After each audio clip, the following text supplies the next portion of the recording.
The immigration officer's voice cut through me like ice. Miss Reyes, your student visa expired 3 weeks ago. You have 72 hours to leave the United States or will begin deportation proceedings. I sat frozen in the small office at O'Hare Airport, my hands trembling in my lap. Behind me, Chicago stretched out through the window, the city I'd called home for 6 years. The city where I'd worked 3 jobs to put myself through nursing school. The city where I'd finally built something that looked like a future. Please, I whispered. I submitted my work visa application months ago. There must be. Denied. He slid a paper across the desk. Processing error on your employer's end. Appeal will take minimum 6 months. My stomach dropped. 6 months in the Philippines meant losing everything. My apartment. My job at Chicago General Hospital. The life I'd clawed my way toward since leaving Manila at 19 with $200 and a dream. Isn't there anything I can do? The officer's expression didn't change. Marriage to a U.S. citizen would solve your problem immediately. Otherwise, Miss Reyes, I suggest you start packing. I stumbled out of the immigration office and collapsed onto a bench outside the terminal. My phone showed 17 missed calls from the hospital. I was supposed to work a double shift today, but instead I was here, watching my entire world crumble. Marriage. The word echoed in my head like a sick joke. I had no boyfriend. No American friends close enough to ask for something so massive. The Filipino community in Chicago was tight-knit, but asking someone to commit fraud for me, that was prison time. That was deportation for both of us if we got caught. My phone buzzed. A text from my little sister back home. A8. Did you send money yet? Mama's medicine is running out. I closed my eyes against the tears. My mother had diabetes and high blood pressure. My father had died 3 years ago, leaving debt that still wasn't paid off. My 2 younger siblings were still in school. Everything depended on the money I sent home every month. If I got deported, they'd lose the house. My sister would have to drop out. My mother wouldn't get her medication. I couldn't let that happen. You look like you're about to jump off a bridge. I looked up. A man stood in front of me, maybe mid-30s, wearing an expensive black coat and holding a coffee cup. His dark hair was slightly messy, and his green eyes studied me with an intensity that made me uncomfortable. I'm fine, I lied, wiping my face. You're crying outside an immigration office. That's not fine. He sat down beside me without asking. Let me guess. Visa problems? I should have walked away. Every instinct screamed stranger danger. But something in his voice was gentle, and I was so tired of carrying everything alone. I have 72 hours before deportation, I heard myself say. 6 years of work, gone. My family back home depends on me, and I have no idea what to do. He was quiet for a moment. Then he said something that changed everything. What if I told you I could solve your problem? I turned to look at him properly. He wasn't smiling. His face was serious, almost troubled. How? I asked carefully. Marry me. I actually laughed. It came out harsh and broken. That's not funny. I'm not joking. He pulled out his wallet and showed me a driver's license. The name read, Dominic Russo, Chicago, IL. I'm a U.S. citizen. Born and raised. We get married. You get your green card. Problem solved. You're insane, I said, standing up. I don't even know you. You don't have to know me. You just have to trust me for about 30 minutes while we fill out paperwork. He stood too, and I noticed he was tall. Probably 6'2". Look, I know this sounds crazy, but I'm guessing you're out of options, and I'm offering you a way out. Why? I demanded. Why would you help a complete stranger commit immigration fraud? What do you want from me? His green eyes darkened. Let's just say I have my reasons. Reasons that don't concern you. You need papers. I need. He stopped. I need someone to trust me. Even if it's just on paper. The whole thing felt wrong. But I had 72 hours, and this man was offering me a lifeline. I can't pay you, I said quietly. I don't want money. Then what do you want? He looked away. Nothing you can't give. We got married the next day at City Hall. The whole thing took 45 minutes. I wore the same jeans and sweater I'd worn to the immigration office. Dominic showed up in a suit that probably cost more than my monthly rent. 2 strangers off the street served as witnesses for $20 each. The clerk read the vows in a bored voice. I repeated words I'd imagined saying someday to someone I loved. Instead, I was lying to the government while standing next to a man whose last name I'd learned yesterday. You may kiss the bride. Dominic leaned in. His lips brushed mine for less than a second. It felt like nothing and everything at once. "Congratulations," the clerk said, handing us the marriage certificate. "You're legally married." Outside City Hall, Dominic pulled out his phone. "Give me your address. I'll have someone pick up your things and move them to my place. Immigration will check that we're living together. We need to make this look real. Your place." My voice came out strangled. "I'm supposed to live with you for at least 6 months, until your green card interview." He looked at me. "Don't worry. Big house. You'll have your own room. We barely have to see each other." He was already walking away, phone to his ear, barking orders at someone. I stood there holding a marriage certificate and wondering what I'd just done.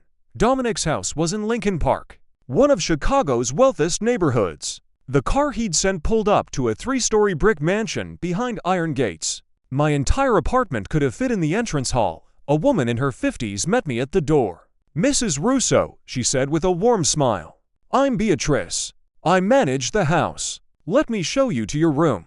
Mrs. Russo. The name felt like a costume that didn't fit. Beatrice led me upstairs to a bedroom bigger than any space I'd ever lived in. Floor-to-ceiling windows overlooked a garden. The bed was massive, covered in white linens that probably cost more than my entire wardrobe. "Mr. Russo said to make you comfortable," Beatrice said. "Dinner is at 7 if you'd like to join him. Otherwise, I can bring something to your room." After she left, I sat on the edge of that expensive bed and stared at my hands. On my left ring finger was a simple gold band. Dominic had bought it from a jewelry store between City Hall and here. He'd guessed my ring size perfectly. Everything about this felt wrong. But when I checked my phone and saw another message from my sister, I knew I'd made the only choice I could. I avoided Dominic for 3 days. The house was big enough that I could disappear into my room, eat meals when he wasn't around, and pretend I was just a guest in a hotel. On the 4th day, he knocked on my door at 6 in the morning. "We need to talk." I opened the door, still in my pajamas. He was fully dressed in another expensive suit, looking like he hadn't slept. "Immigration called," he said. "They're coming for a home visit next week. We need to get our story straight." He came in and sat down on the chair by the window. I stayed by the door, maintaining distance. "They'll ask how we met, when we fell in love, why we got married so quickly." He pulled out a notebook. "We need details, real ones. Things a married couple would know about each other." "Like what?" "Like where I work, what I do, my favorite food, my family." He looked at me. "And I need to know the same about you." So we spent the next 2 hours trading basic facts like hostages negotiating a prisoner exchange. I learned he was 34. He ran some kind of import-export business. His parents were dead. He had no siblings. He drank black coffee and hated mushrooms. He learned I was 25. I'd been a nurse for 2 years. My father died when I was 22. I had 2 siblings. I was allergic to shellfish and terrified of heights. "Good enough," he said when we finished. "Try to remember it." The immigration officer arrived the following Tuesday with a clipboard and suspicious eyes.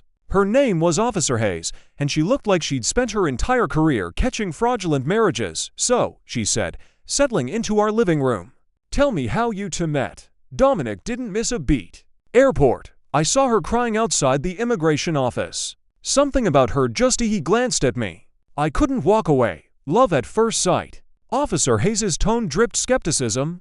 "I wouldn't call it that," I said, finding my voice. "More like he saw someone drowning and threw me a rope."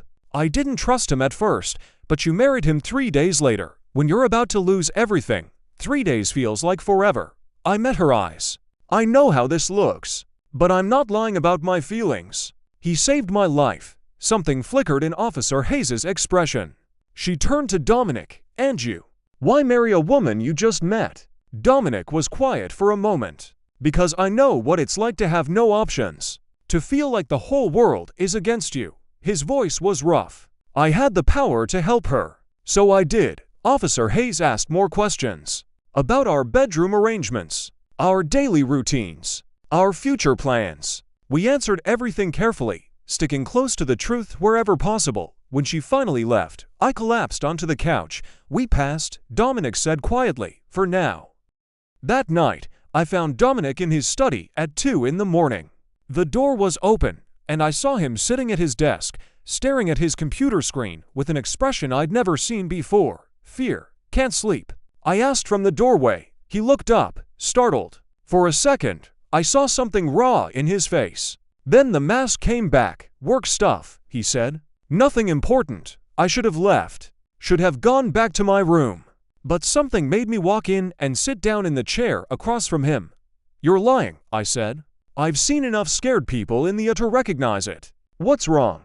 He laughed, but it sounded painful. You want the truth? I'm in over my head. Way over my head. And I made a mistake bringing you into this. Into what? You don't want to know. Try me. Dominic looked at me for a long time. Then he closed his laptop and leaned back. Remember when I said I had reasons for helping you? Reasons that didn't concern you? He ran a hand through his hair. I lied. Everything concerns you now. Because you're my wife, and if things go bad, you're going down with me. My heart started pounding. What are you talking about? He stood up and walked to the window.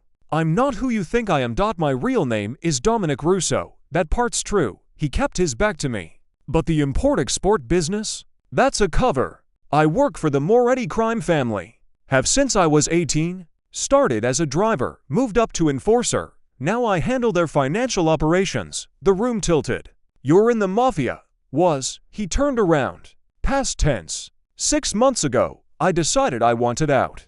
I tried to walk away clean. They don't allow that. I couldn't breathe. What does that mean? It means there's a price on my head. $500,000 to whoever delivers me to Luca Moretti, dead or alive. He looked at me with those green eyes. I married you because I thought having a wife would make me look stable, normal, less likely to be someone on the run. I thought it would buy me time. Time for what? To disappear. There's a guy who can give me a new identity, new papers, new life. I just need 30 more days to get everything arranged. He stepped closer. I'm sorry. I should have told you before we got married. But I was desperate, and you were there, and I thought you thought you could use me. The words came out flat. Yes, he didn't lie. I used you. But I'm telling you the truth now because you deserve to know what you're involved in. I stood up. My legs felt like water. I need to think. I didn't sleep that night. I lay in bed staring at the ceiling, my mind racing through everything Dominic had told me. He was mafia. A criminal. A man with a price on his head, and I was legally married to him. Part of me wanted to pack my bags and run.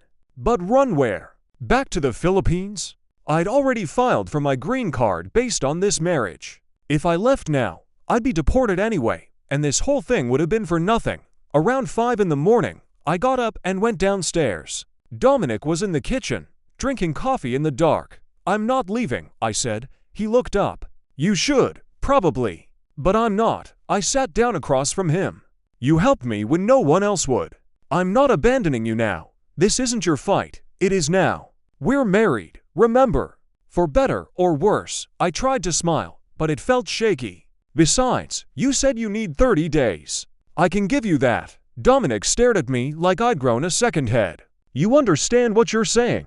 If they find me, they'll hurt anyone close to me. That includes you. Then we make sure they don't find you. He was quiet for a long time. Then he said, Why are you doing this? I thought about my mother, my siblings, the life I'd built in Chicago against impossible odds, because I know what it's like to fight for survival. And no one should have to do it alone. The next 3 weeks were the strangest of my life. I went to work at the hospital during the day, pulling 12-hour shifts in the ICU. At night, I came home to a house where my husband was planning his escape from the mob. Dominic became different around me, less guarded. He'd sit in the kitchen while I made dinner and tell me about his childhood in Chicago's South Side, about his mother, who died when he was 12, about his father, who drank himself to death 2 years later. I was 16, alone, and angry, he said one night. The Moretti family found me stealing cars. Instead of turning me in, they recruited me, gave me money, purpose, family. Or what I thought was family. When did you realize it wasn't? When I asked to leave, and they put a gun to my head, he looked at me. That's when I understood.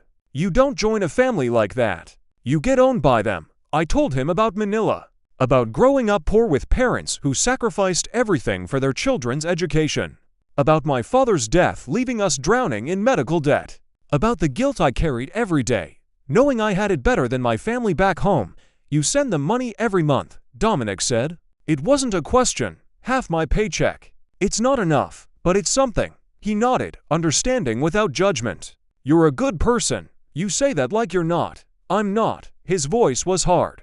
I've hurt people. Done things I can't take back. You should know that. I looked at him. I'm a nurse. I've seen what violence does. What it costs. I paused. But I've also seen people change. Become better than their worst moments. You think I can do that? I think you're trying. That's more than most people do. On day 23, everything fell apart. I came home from work to find the house surrounded by black SUVs. Men in expensive suits stood on our lawn. Beatrice was nowhere to be seen. My hand shook as I parked my car. Before I could get out, my phone rang. Dominic's voice was urgent. Don't come inside. Drive away, now. What's happening? They found me. Luca Moretti's men are in the house. I could hear shouting in the background. They're looking for evidence. Anything they can use to leverage me into coming back. Where are you? Doesn't matter. Just go. Get somewhere safe. Dominic, go. He hung up. I sat there, paralyzed. Every rational thought said to drive away. To save myself. Instead, I got out of the car and walked toward the house. A man in a black suit stopped me at the door. Mrs. Russo, your husband has been causing some problems for our employer. You wouldn't happen to know where he is, would you? I forced my voice steady. I'm a night shift nurse. I barely see my husband. He could be on the moon for all I know, the man smiled. It didn't reach his eyes. That's unfortunate. Mr. Moretti really wants to talk to him. Another man appeared behind him, taller, scarred. He looked at me the way wolves look at wounded prey. She's lying, he said. She knows exactly where Russo is. They took me inside my own house and sat me down in the living room. 5 men surrounded me. One of them, who seemed to be in charge, introduced himself as Vincent. Here's how this works, Vincent said, sitting across from me. You tell us where your husband is, and we leave you alone. You lie to us, and things get difficult. My heart hammered. I already told you. I don't know where he is. Your phone. Hand it over. I gave it to him. He scrolled through my messages, my call log. Found nothing because Dominic and I barely texted. Most of our conversations happened face-to-face. Interesting, Vincent said. You two don't communicate much for newlyweds. We're both busy, or you're both liars. He leaned forward. Immigration fraud is a federal crime. 5 years in prison. Then deportation. Is Dominic Russo worth that? The threat landed exactly where he intended. My mother, my siblings, everything I'd sacrificed for. But I thought about Dominic's face when he told me the truth. About the way he'd helped me without asking for anything in return. About the quiet conversations in the kitchen at midnight. I want a lawyer, I said. Vincent laughed. You think lawyers can help you? He stood up. We're not the police, sweetheart. We're something much worse. The scarred man grabbed my arm.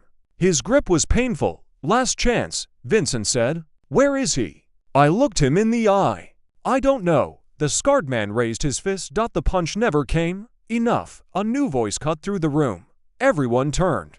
A man stood in the doorway, maybe 50, with silver hair and a face that commanded instant respect. He wore a suit that probably cost more than my car. Vincent straightened immediately. Mr. Moretti, we were just terrorizing an innocent woman. Luca Moretti walked into the room, his eyes on me. Let her go, Vincent. The scarred man released my arm. I fought to keep my breathing steady. Moretti sat down where Vincent had been. Up close, his eyes were dark and calculating. He studied me the way doctors study X-rays, looking for fractures. You're the nurse, he said. The one Dominic married to avoid deportation? Yes. Do you love him? The question caught me off guard. I don't think. Just answer. Do you love my nephew? Nephew? The word hit me like ice water. Dominic is your nephew.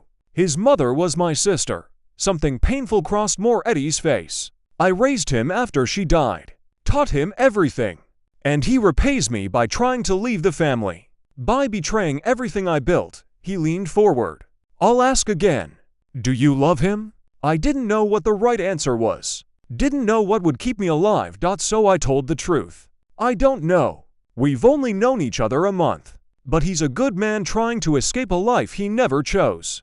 And I won't help you hurt him. Moretti stared at me for a long time. Then he smiled. You've got courage. I respect that. He stood up. Tell Dominic I'm giving him 1 week.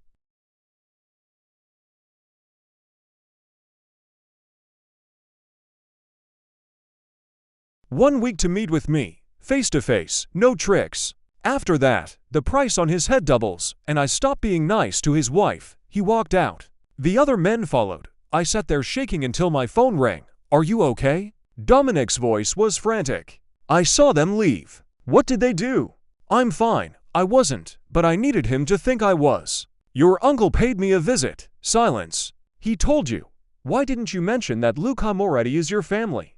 "Because it doesn't matter. Blood doesn't make him less dangerous." He exhaled. "What did he say?" 1 week. He wants to meet you. After that, he comes after me." "No." Dominic's voice turned hard. "Absolutely not. I'm not putting you in danger. I'm already in danger. The question is what we do about it. We. There's no we. This is my problem. You made it our problem when you married me." I stood up, legs still shaking. "Where are you?" "Safe house. North side." He paused. "I'm leaving tomorrow." New identity papers came through early. "I can be in Canada by Friday, and leave me here. They'll come after me. I'll send money. Enough to hire security, lawyers, whatever you need. I don't want your money." My voice broke. "I want you to stay and fight. I can't fight the Moretti family." "No one can." "Then let me help you." "How?" He sounded exhausted. "How can you possibly help?" I thought about my job. About the where I'd worked for 2 years. About the things I'd seen, the people I'd met. "I know someone," I said. "Someone who might be able to help." Double quotes. Dr. Marcus Wells had been the head of the Chicago General Law for 15 years. He'd also spent 10 years in the FBI before burnout sent him to medicine. I'd heard rumors about his past, but never asked questions. Until now. I found him finishing his shift at midnight. "Dr. Wells, I need to talk to you. It's urgent." He looked at me with sharp eyes that missed nothing. "Your hands are shaking. Someone hurt you." "Not yet. But they will unless I figure this out." I took a breath. "I need to know if the rumors are true. Did you really work for the FBI? Why?" "Because my husband is running from the Chicago mob, and I don't know how to save him." Dr. Wells went very still. "Your husband? It's complicated. It always is," he sighed. "Coffee, my office, now." I told him everything. The marriage. Dominic's past. More Eddie's threat. All of it spilled out in a rush while Dr. Wells listened without interrupting. When I finished, he was quiet for a long time. "Luca Moretti has been untouchable for 20 years, he finally said. "The FBI has tried everything. Can't make anything stick, so there's nothing you can do." I didn't say that. He pulled out his phone. "I still have contacts. People who'd love to take Moretti down. The problem is evidence. We need something concrete." "Like what?" "Financial records. Communication logs. Something that proves criminal activity." He looked at me. "Does your husband have access to that kind of information?" I thought about Dominic's job. "Financial operations for the family." "Yes," I said. "He handles their money." Dr. Wells smiled. "Then maybe we have a chance." I called Dominic from Dr. Wells's office. "I need you to trust me. That's a dangerous thing to ask. Your uncle kept financial records, right? Records of all the family's business." Dominic went quiet. "You want me to hand over evidence to the feds. I want you to have leverage. Right now, Moretti has all the power. But if you have something he needs kept secret, he'll kill me anyway. Just to be safe, not if he knows the evidence goes public the second anything happens to you or me." I looked at Dr. Wells, who nodded. "We set up a dead man switch. You stay alive, the evidence stays buried. You die, Moretti goes to prison. You've been watching too many movies. I'm trying to save your life." My voice cracked. "Please, Dominic. Let me help you." He was silent for so long I thought he'd hung up. "Okay," he finally said. "I'll bring the files. But we do this my way." We met at a warehouse on the south side at 3 in the morning. Dr. Wells came with 2 men he said were FBI. Dominic arrived alone, carrying a laptop and several USB drives. "This is everything," he said, handing them over. "Bank accounts, shell companies, payoffs, murders, all of it." One of the FBI agents started reviewing the files. His eyes widened. "Jesus, this is enough to put away half of Chicago's crime families." "Then use it," Dominic said. "But I want immunity." Full witness protection for me and my wife. The agent looked at Dr. Wells, who nodded. Double quotes done, the agent said. But you testify, in person. Open court. Dominic's face went pale, but he agreed. When? Trial starts in 6 months. Until then, you both go into protective custody. Protective custody meant a safe house in a suburb I'd never heard of. 2 armed guards outside. No phones, no internet, no contact with the outside world. Just me and Dominic, trapped together in a 3-bedroom house with nothing but time. I'm sorry, he said on the first night. We were sitting in the living room, both too wired to sleep. You didn't sign up for this. I signed up to marry you. This came with the package. I tried to smile. Besides, witness protection is better than deportation, is it? He looked at me. You can't work, can't see your family, can't have a life. All because I dragged you into my mess. You gave me a choice. I chose to stay. Why? His voice was raw. Why would you risk everything for someone like me? I thought about that question. About all the reasons I should have walked away. Because you saw me when I was invisible, I said quietly. When I was just another immigrant about to get thrown out of the country, you stopped and helped. You didn't ask for anything. You just I stopped, surprised by the tears in my eyes. You just cared. And I've never had that before. Dominic moved closer. You deserve someone better. Someone who isn't testifying against the mob in 6 months. Maybe, but you're the one I married. I looked at him. And somewhere along the way, this stopped being fake. His green eyes searched mine. For me too, when he kissed me, it was nothing like the quick brush of lips at City Hall. This was real. This was a man who'd spent his whole life alone, finally letting someone in, and I kissed him back, knowing I was falling in love with a man who might not live through the year. The next 5 months passed in a strange kind of peace. We couldn't leave the safe house, but we built a life inside it. Dominic taught me to cook Italian food from his mother's recipes. I taught him medical terminology and made him quiz me for the nursing certification exam I couldn't take. We watched bad movies and argued about everything from politics to pizza toppings, and slowly, carefully, we fell in love. Not the dramatic, explosive kind. The quiet kind. The kind that grows from shared morning coffee and late-night conversations. From learning each other's nightmares and finding ways to make them less frightening. One night, I woke up to find Dominic sitting by the window, staring into the dark. Can't sleep. I asked, thinking about the trial. About what happens after. I sat beside him. You'll testify. More Eddie goes to prison. We get new identities and disappear. And your family. Your mother. Your siblings. The question I'd been avoiding. In witness protection, I couldn't contact anyone from my old life. That included my family back home.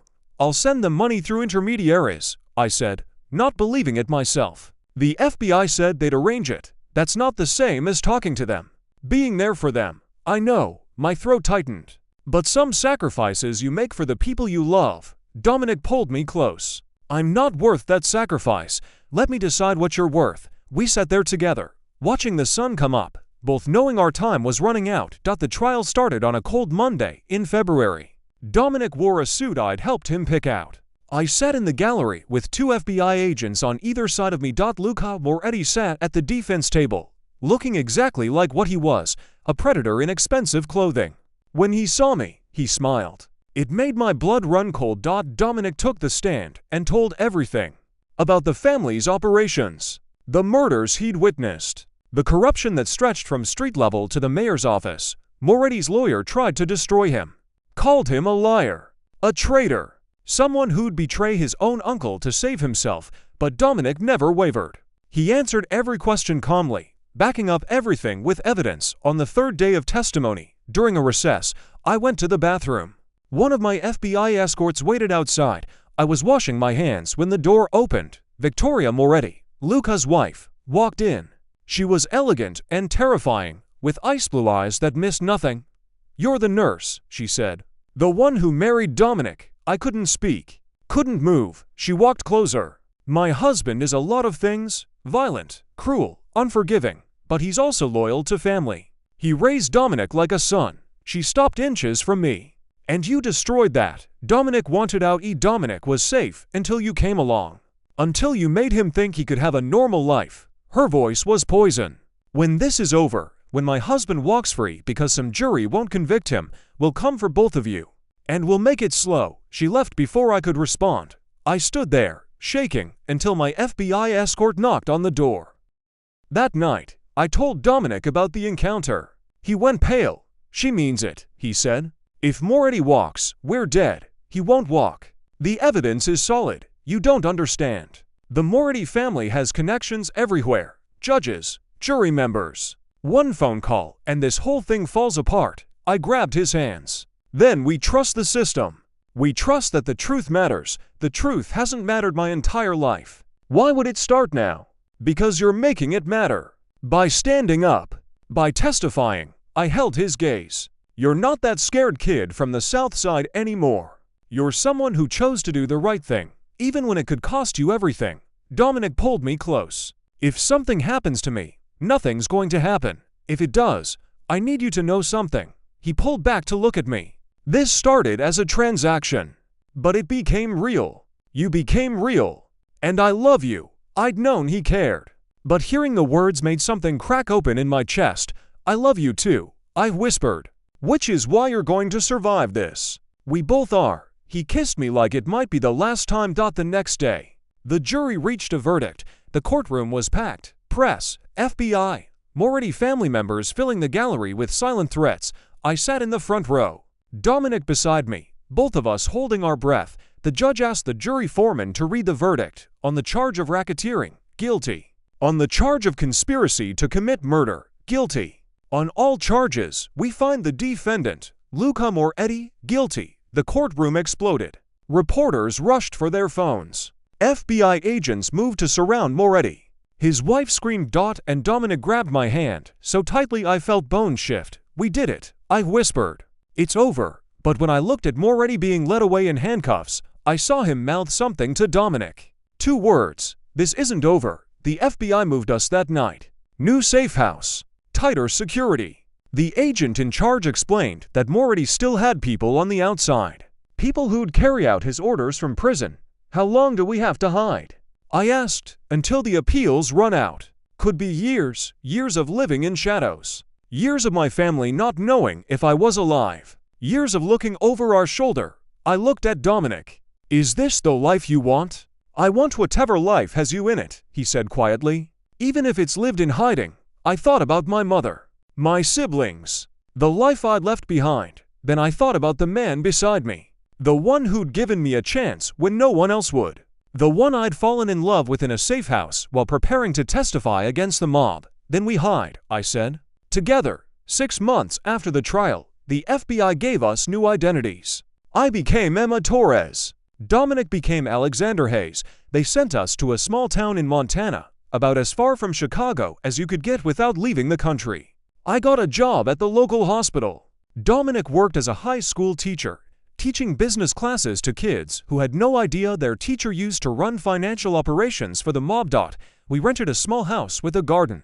Got a dog. Learned to live quietly.